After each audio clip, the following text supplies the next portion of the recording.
Definitivamente que el tema del COVID sigue acaparando los principales titulares, no solo de Panamá, sino también del mundo. Esas 13 defunciones registradas ayer y los más de 11.000 nuevos contagios preocupan a muchos por ese aumento acelerado de casos. Esta mañana está con nosotros el doctor Juan Miguel Pascale, director del Instituto Conmemorativo Gorgas. Doctor Pascale, gracias por estar nuevamente aquí en Radio Panamá y ayudarnos a darle un poco de docencia a nuestros oyentes y también a Mirna y a mí, porque tenemos tantas preguntas con este tema de Omicron. Y tal vez la primera es, ¿cuál es el análisis que usted hace? Porque hay muchos que dicen, no, pero si esto es como un resfriadito más y lo vamos a sobrellevar bien, no pasa nada. ¿Cómo reacciona usted cuando escucha esa frase? Buen día, Alexandra y Mirna. La verdad es que es un placer siempre estar con ustedes. Gracias por invitarme. Sí, yo creo que si bien es cierto que hemos visto que esta variante tal vez es menos patogénica que Delta, eso no quiere decir que a uno le va a ir bien si uno no está protegido. Y eso lo hemos visto con personas que tienen factores de riesgo como diabetes, tienen algún tipo de inmunosupresión, tienen trasplante renal, etcétera, y sujetos que no se han vacunado porque no han querido, porque no han podido o porque han tenido diferentes problemas para la vacunación. Y a esas personas no necesariamente le va bien. Si fuera así, no tendríamos aumento en las hospitalizaciones como está ocurriendo. No tendríamos decesos como estamos teniendo. Y si usted se fija en los datos de Estados Unidos, por ejemplo, los hospitales están abarrotados. Significa que a pesar de ser menos patógena, realmente están llegando sujetos que con algún tipo de problema, tal vez no tan serio como antes, pero se hospitalizan y tienen y pueden morirse. O sea, no creamos que esto es simplemente un resfriadito. Tal vez le va mucho mejor a los que están vacunados. Y eso sí está claro, le va muchísimo mejor. Así que el que no se ha vacunado, que no tiene el refuerzo todavía, aproveche para hacerlo. No solo por él, sino porque además sabemos, y eso está demostrado, que el que está vacunado no solo tiene menos probabilidad de tener la infección, sino que además, si tiene la infección, la transmite por menos tiempo. Entonces, no solo está ayudándose a sí mismo, está ayudando a la sociedad y a la comunidad a hacer menos transmisible esta variante. Doctor Pascal, buenos días. Le saluda Mirna. Yo le quería preguntar en relación al tema de las pruebas caseras. Hay como que muchas interrogantes, la gente no está entendiendo bien el mensaje. ¿Son pruebas caseras? ¿Quiénes van a poder adquirirlas? ¿Qué efectividad o qué impacto va a tener realmente en el manejo de los casos nuevos? Entonces, no sé, para que usted me aclare algunos puntos que usted crea que son necesarios explicarle a la audiencia y a la población. Sí, sí, yo creo que la pregunta es muy pertinente, Mirna, porque hay serias, digamos, interrogantes y dudas y tal vez conceptos equivocados. Uno, aquí en Panamá tenemos pruebas moleculares como PCR, como ELICASA, Dependent Amplification, otras técnicas moleculares. También tenemos pruebas de antígeno y de estas pruebas de antígeno hay un tipo que son las pruebas que utilizan un lector automatizado y las pruebas que se pueden leer visualmente. Esas son las pruebas de antígeno que están circulando. Ahora, también en otros países, se están usando en Estados Unidos, en Europa, ya incluso en Sudamérica, como en Argentina, usted las pide en la farmacia. Son las pruebas que hablamos de autoaplicadas. Más que caseras, me gusta decirle autoaplicadas porque usted mismo se hace la prueba y usted mismo tiene un resultado. Estas pruebas se está discutiendo ahora mismo en Panamá, básicamente cómo reglamentarlas. No es que ya están compradas, no. Se tiene que regular su uso y el punto no es el qué. Yo creo que el gobierno más o menos ha tomado una línea de que sí vamos a ir en este camino de las pruebas autoaplicadas. Ahora lo que hay que definir es el cómo. ¿Y qué es lo importante en ese cómo? En ese cómo es, uno, cómo van a ser usadas digamos, en el ambiente laboral. Dos, esas pruebas, qué nivel de calidad le vamos a exigir. Y tres, qué le vamos a exigir a la persona para el reporte, para poder mantener, digamos, cierto nivel de trazabilidad. Entonces, esas son las cosas que se están discutiendo y que probablemente van a resolverse esta semana para más o menos regular el uso de estas pruebas autoaplicadas. ¿Usted cree, doctor Pascale, que esa trazabilidad todavía es real? O sea, yo sé que el Gorgas hace un trabajo extraordinario, pero ¿es real que tenemos todos los casos detectados y que sabemos perfectamente bien esos contactos estrechos y no estrechos? ¿O eso ya se perdió por el volumen de casos que se están manejando? Yo creo, yo no tengo, digamos, una cifra exacta de la trazabilidad, pero sí creo que, o sea, a medida que aumenten los casos va a ser cada vez más difícil mantener una trazabilidad estricta al 100%. No, esa trazabilidad va a ir disminuyendo. Y tal vez ahí es donde entran estas pruebas, que son pruebas que ayudan básicamente a hacer un diagnóstico más rápido, más eficiente a nivel casero. Entonces, esa persona que salió la prueba positiva podría ir a confirmarla a un lugar X, Y o Z y ya podría el sistema tener un mejor control de ese resultado. Yo creo que esa sería digamos, la manera de realizarlo. Eso lo estamos discutiendo, porque también puede ser que simplemente, como hacen en Inglaterra, con una aplicación, usted es registrado porque solicitó la prueba, tiene su nombre, su cédula, dónde vive, su teléfono, y usted tiene que reportar un resultado. Y ese resultado el sistema lo incluye. Entonces ahí entran otros factores como buena docencia de cómo hacerse la prueba, el civismo y la responsabilidad personal de documentar el resultado correcto. Entonces son cosas que todavía se están discutiendo, pero que ya pronto vamos a tenerlas listas y van a ser realidad. Doctor Pascal, usted decía que esta semana se debe tomar una decisión por parte del gobierno en cómo reglamentar el uso de las pruebas. ¿Qué está en la mesa en este momento? ¿El Gorgas está participando de esa discusión? Sí, sí, porque nosotros somos básicamente lo que evaluamos la calidad de las mismas. Ustedes vieron que varios gremios se han manifestado preocupados por el tipo de pruebas que vamos a usar, si tienen la calidad, si no tienen.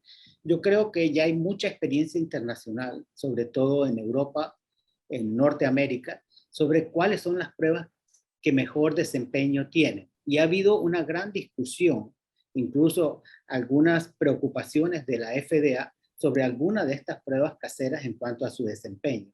Así que nosotros estamos también analizando eso y que, por supuesto, vamos a recomendar las pruebas que tengan experiencia y mejor desempeño a nivel internacional. Y ya hay publicaciones al respecto.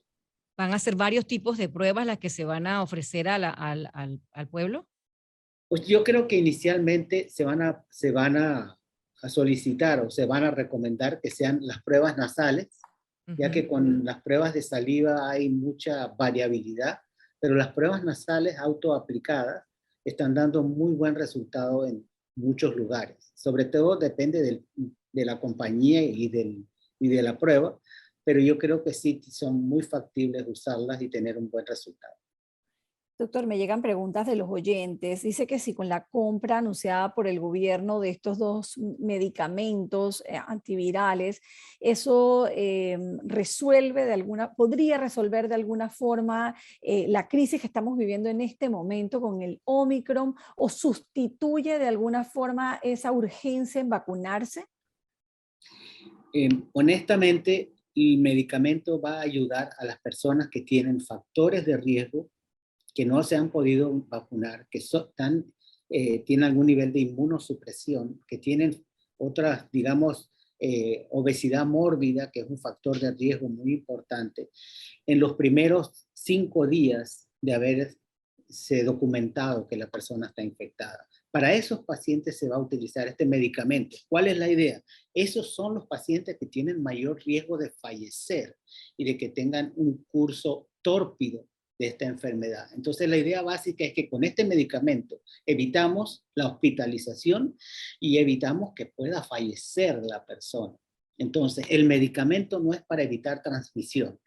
Los que evitamos transmisión somos nosotros, con nuestro comportamiento, con el uso de una mascarilla eficiente y manteniendo esa burbuja, que pareciera que la burbuja es todo el barrio para alguna gente, manteniendo realmente esa burbuja estricta, familiar y cuidándonos, porque este virus realmente es muy eficiente en cuanto a transmisión. Así que depende de nosotros, está de nuestro lado la responsabilidad de evitar la transmisión del mismo. Doctor, yo le quería preguntar su opinión porque recientemente he leído algunas publicaciones que dicen que el siguiente paso va a ser comenzar a tratar la COVID de una forma más similar a lo que se hace con la gripe, es decir, sin contar cada caso, sin hacer pruebas ante el menor síntoma, verla como una enfermedad respiratoria más, y incluso en otros países como España, y lo he comentado varias veces aquí, llevan meses trabajando en esta transición y están incluso ultimando un plan para abandonar paulatinamente la vigilancia universal de la COVID para pasar a hacer lo que se denomina una vigilancia centinela. ¿Usted cree que en algún momento Panamá también va a llegar a esa discusión? Probablemente, claro que sí. Todo orienta a que probablemente este virus vaya a volverse endémico. Y cuando pase o llegue esa situación, ya vamos a usar, como se dice, la vigilancia centinela y no la vigilancia activa. Tal vez vamos a monitorear realmente más los hospitalizados, los decesos, los pacientes en cuidados intensivos, más que el número de casos. Entonces, yo creo que esa es una transición que estamos viendo y que hemos visto que Estados Unidos y que, mejor dicho, Norteamérica, porque Canadá está incluido, y Europa, ya nos llevan cierta delantera en esto.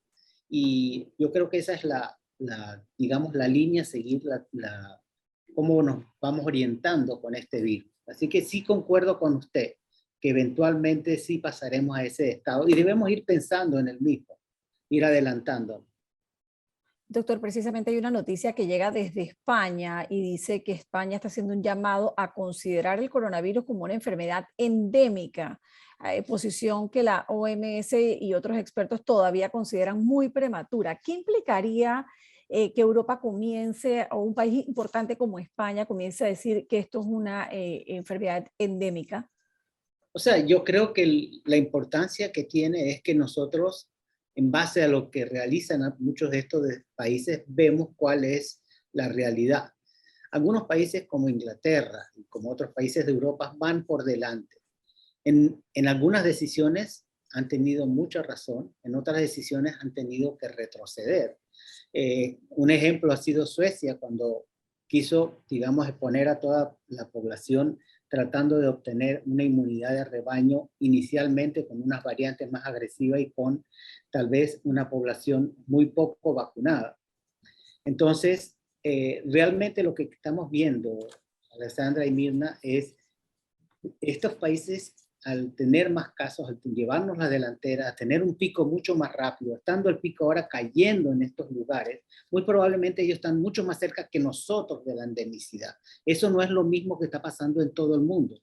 Nosotros, Brasil, por ejemplo, ayer reportó 137,000 casos en un solo día. Estamos básicamente en el pico. O sea que realmente no podemos decir que ya estamos a un nivel endémico, pero eventualmente va a ocurrir. Esto va a bajar como bajó en Sudáfrica y en otros lugares está bajando, y eventualmente se va a volver nuestra realidad. ¿Cuál es su vaticinio, doctor Pascal? Yo sé que usted a veces nos dice, yo no tengo una bolita mágica para decirles, pero bueno, ayer las cifras a mí me dejaron boquiabierta, estoy segura que a muchas personas, Alexandra también, 11,000 casos. ¿Cuál es su vaticinio? ¿Vamos a seguir aumentando o esto va a llegar un momento de aquí a la otra semana en que vayamos a ir bajando un poco? No, o sea, si yo tuviera que vaticinar o predecir algo, probablemente creo que todavía estamos en un área que nos va a seguir aumentando los casos, probablemente hasta febrero, mediados de febrero, y eventualmente creo que sí va a bajar como ha pasado en otros lugares. Pero no es que estamos en esa fase de caída, todo lo contrario, estamos en una fase de crecimiento exponencial todavía, por lo que estamos viendo. Igual es lo que está pasando en Latinoamérica. Vamos un poquito atrás de lo que pasa en otros lados. Y a mí no me gustaría preguntarle esto, doctor, realmente, doctor Pascal, no me gustaría preguntárselo, pero se lo tengo que hacer, preguntar. El tema de los carnavales, yo sé que usted hablaba de que muchas veces estamos pensando que la burbuja es todo el barrio.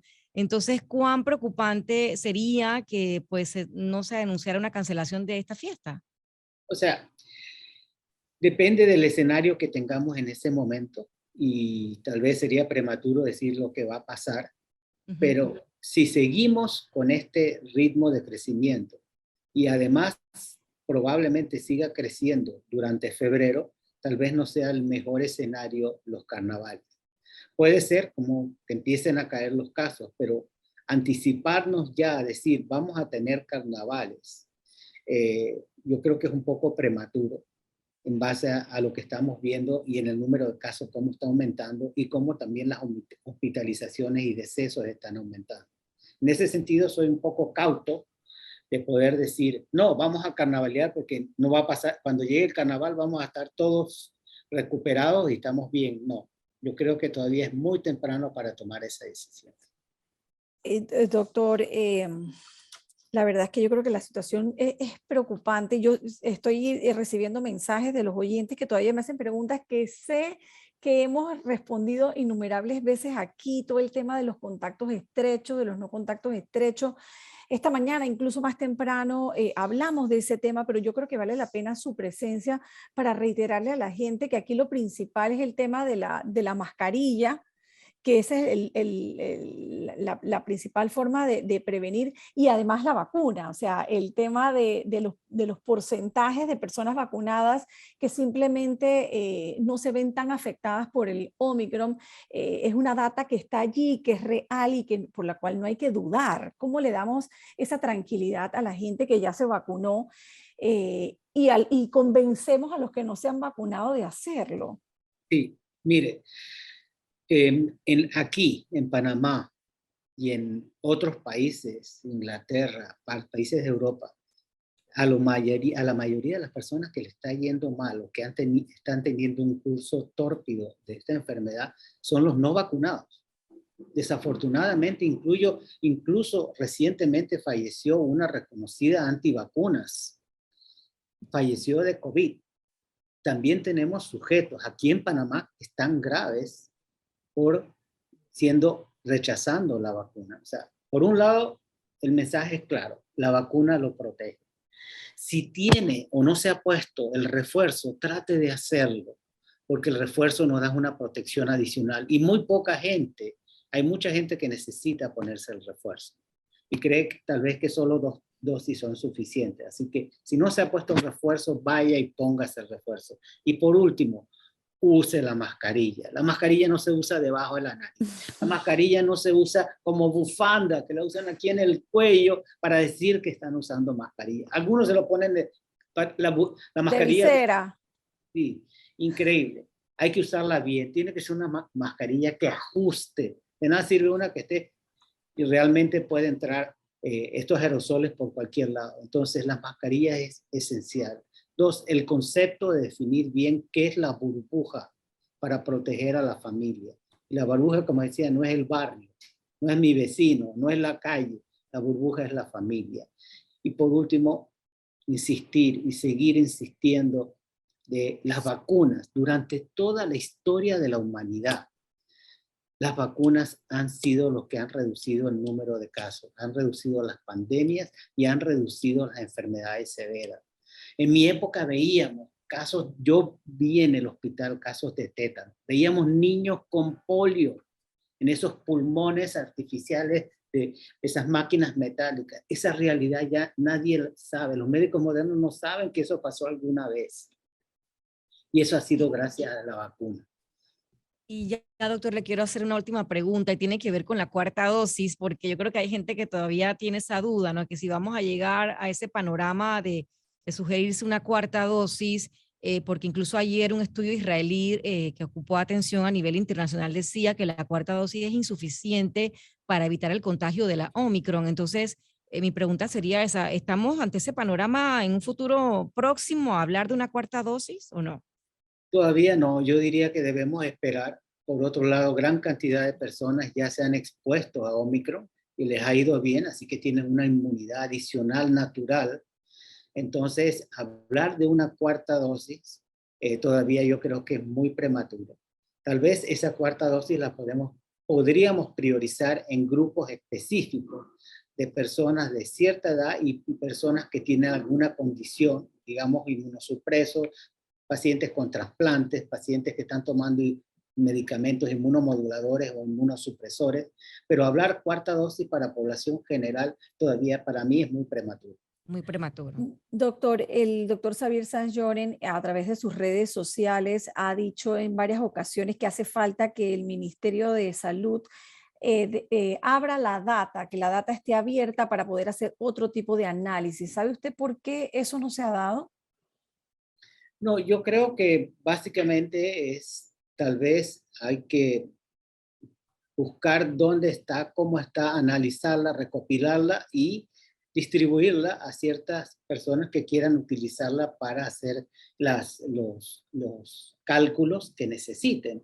Yo creo que no creo que el ministerio esté en contra de eso, sino que tal vez, ya sea porque están muy ocupados o porque tal vez no la tienen conglomerada en un lugar específico y necesitarían tiempo, gente que no, tal vez no tienen en este momento para lograr tal vez tener esa data organizada para poder presentarla a las personas que quieran hacer cálculos y análisis de las mismas. Creo que ese es el problema más que la negativa per se de no demostrarla o no mostrarla. Y doctor, volvemos a reiterar esta mañana que la Omicron y COVID no discrimina a nadie. Anunciábamos también el caso del vicepresidente Carrizo, también del director técnico Thomas Christiansen. Y usted mencionaba un caso interesante, la muerte de COVID de una cantante de origen, una cantante checa, dice acá sí, que lo leíamos ayer también, que se contagió a propósito para lograr el pasaporte sanitario sin vacunarse. Hanka Jorka, vocalista del grupo Assonance, fue captada por los grupos antivacunas, así que yo creo que eso también ha sido noticia en las últimas horas y lo que usted decía es importante reiterar esas medidas que ya hemos venido hablando por 2 años consecutivos con ciertas variaciones aquí y allá, pero que son las mismas. Y gracias por haber estado acá, Alexandra. ¿Alguna otra pregunta que tengas? Yo creo que nos podríamos quedar toda la mañana hablando con el doctor Pascal, pero tenemos que seguir Lo con el vamos a invitar a un noticiero, café, doctor, doctor. un día para que se quede acá Sí, toda la mañana. sería un placer, sería un placer. Muchas gracias. Siempre es agradable estar con ustedes y conversar sobre la realidad de nuestro país. Igualmente para Gracias. nosotras es un honor siempre tenerlo acá en Radio Panamá. Gracias.